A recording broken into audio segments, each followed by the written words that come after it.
excerpt of music. I want you to guess who the composer is. Well, it sounded sort of romantic, right? So it would have to have been someone like Schumann or Brahms or Mendelssohn or something, right?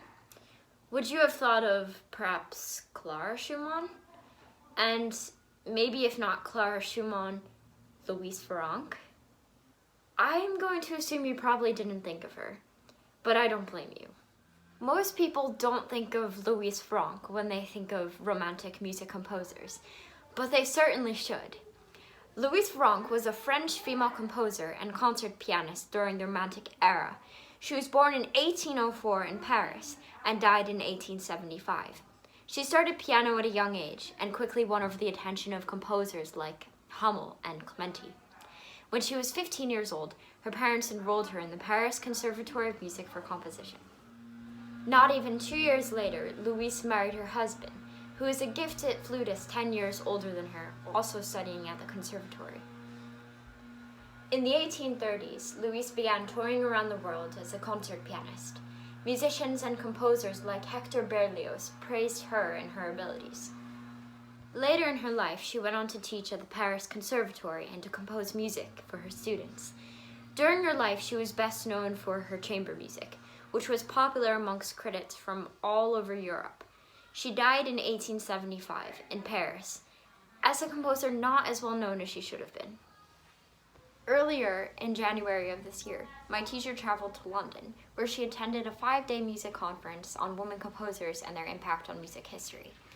Researchers and performers came from all over the world, each presenting a new discovery to the group. My teacher was particularly fascinated by this one musicologist from France who was studying the music and life of Louise Farrenc.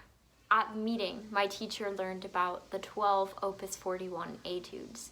They were composed for Louise Farrenc's students when she was teaching at the Paris Conservatory. In January, my teacher assigned me Opus 41 No. 2 in G major. In March, she assigned me Opus 41 No. 1 in C minor. And in May, just a few days ago, she assigned me Opus 41 No. 3 in D minor. What I love about these etudes is that they're super difficult but don't have a lot of octaves. And that's great for me because I have really small hands and I often have a hard time finding like impressive sounding pieces that fit my hands. But there is one huge downside to these pieces, and that is there are no recordings of them. Zero. None. I have searched every streaming app, every rabbit hole on YouTube, absolutely nothing. If you happen to find a recording, please send it to me because I cannot find anything. It seems to me that nobody knows of them, except maybe for the musicologist in France that came to the meeting. But I can't say nobody knows of Louise Farrenc because that would be false.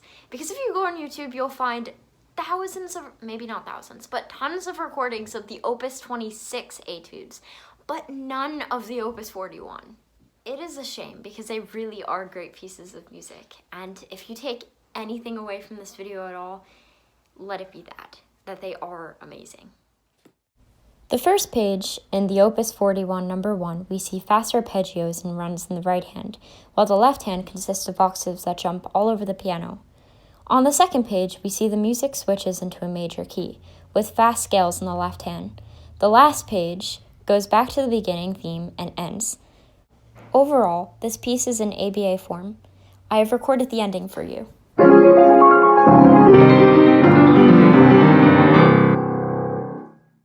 As well as a little bit of the second page.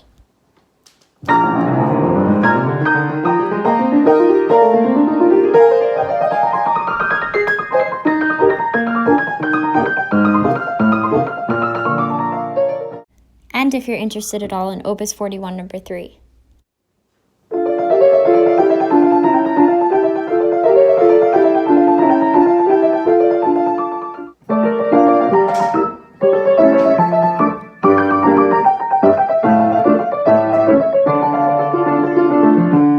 That is all for this video today. Thank you so much for watching.